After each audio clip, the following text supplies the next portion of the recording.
Et toute personne qui développe une intimité réelle avec le Saint-Esprit manifeste l'onction. Je prends le cas d'une femme qui est aimée d'un homme.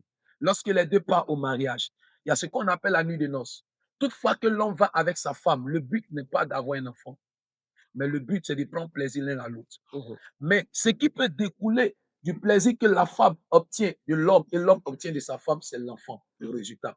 En un mot, l'enfant est le résultat de leur amour. Et l'intimité qu'il peut avoir entre la présence du Saint-Esprit et l'enfant de Dieu est l'onction.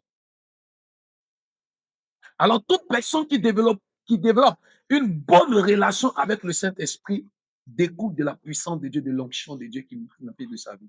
Voilà pourquoi plusieurs aujourd'hui désirent manifester l'onction, mais ne comprennent pas comment il faut manifester l'onction. La première des choses pour manifester l'onction, il faut chercher à avoir une bonne relation avec le Saint-Esprit.